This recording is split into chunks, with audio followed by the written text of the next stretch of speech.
दोपहर का समय था। मई जून की तपती धूप शरीर को जला रही थी। मैं अपने दुकान पर बैठा था। यात्री स्टेशन पर। ट्रेनें देरी से आ रही थी और वही लोग स्टेशन पर थे जिनकी ट्रेनें देरी से आ रही थी। हमारे स्टेशन पर ही हमारी समोसे चाय की दुकान थी और मैं वहीं बैठा था। मेरे 20 वर्षीय बेटा कभी कभी हाथ बटाने आता था, लेकिन आज वह नहीं आया था। आज बहुत कम ग्राहक थे, इसलिए मैं इतने व्यस्त नहीं था। मैं दिन भर उन्हें देख रहा था। एक बूढ़ा आदमी जिसकी आयु शायद 65-70 साल की होगी। उनके साथ एक औरत भी थी जिनकी आयु 60 के आसपास थी।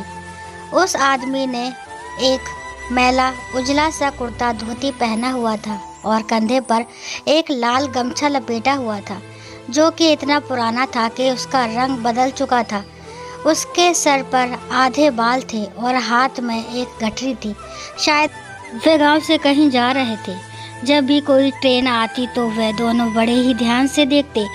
वह व्यक्ति उठकर आने जाने वाले रास्ते को बड़ी बेसब्री से देखता, फिर निराश होकर चला जाता। सुबह से दोपहर हो गया। वे लोग अभी वहीं बैठे थे। शाम के 5 बज चुके थे। मैंने देखा कि वे अब भी वहीं बैठे थे, उसी जगह पर, कहीं भी हिले नहीं थे। अब मुझे भी जानने की इच्छा हो रही थी कि ऐसा क्यों हो रहा है। वे कहाँ जा रहे हैं, किसका इंतज़ार कर रहे हैं। रात के 8 बज गए। चारों तरफ अंधेरा फैल गया था। यात्री अपने घरों को जा रहे थे। स्टेशन की लाइट्स जल चुकी थी। तभी एक ट्रेन आई। यात्री एक दूसरे को धक्का देकर आगे जाने लगे। इस समय सभी को ही जल्दी होती है अपने अपने घर जाने की, मगर वे लोग अभी वहीं बैठे थे। मैंने अपनी दुकान को बेटे के हवाले किया और वहां चल पड़ा जहां वे लोग बैठे थे। आप लोग किसका वेट कर रहे हैं? मैं उनके पास जाकर पूछा। पहले तो उन्होंने एक दूसरे का मुंह देखा, फिर उनकी पत्नी ने बोला, हमारा बेटा हमें लेने आने वाला है। वह अभी तक आया नहीं, हम लोग उसी का इंतज़ार कर रहे हैं। आप लोग को पक्का पता है कि इसी स्टेशन पर बोले हैं आने के लिए? आप लोग ने फ़ोन नहीं किया उन्हें? मैंने पूछा। वे व्यक्ति वैसे ही बैठे रहे। उनके चेहरे पर उदासी प्रतीत हो रही थी, लेकिन माताजी के चेहरे पर अब भी इंतज़ार की छाया थी। उन्हें यह विश्वास था कि उनका बेटा अभी आएगा। हाँ, वह तो यही कह रहे थे। फ़ोन तो हमारे पास नहीं है। हाँ, उन्होंने एक पता लिख कर दिया था। फिर उन्होंने अपने पति से कहा, पता दिखाइए ना। वो कहाँ रखे हैं? मैं कब से कह रही हूँ कि किसी को पता दिखा लीजिए।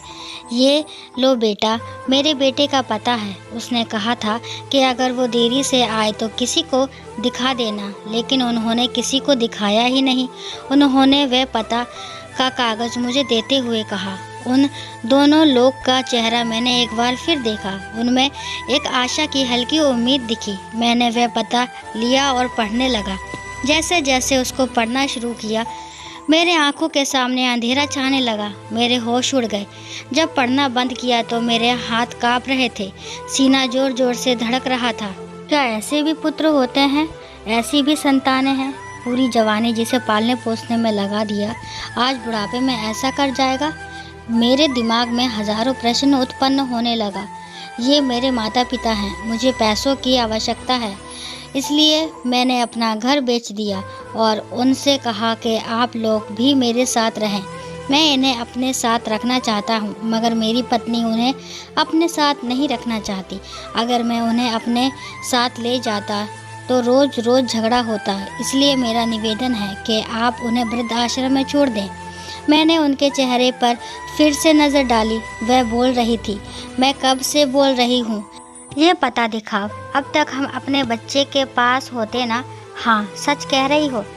उनके पति ने भी हल्का मुस्कुराया। आप आज मेरे पास आइए, कल मैं आपको अपने बेटे के पास पहुंचा दूंगा।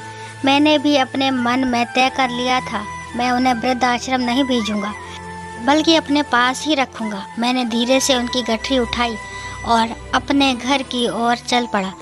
दोस्तों आशा करती हूँ यह कहानी आपको पसंद आई होगी। अगर कहानी पसंद आती है तो प्लीज़ मेरे चैनल को लाइक, शेयर और सब्सक्राइब करना ना भूलें।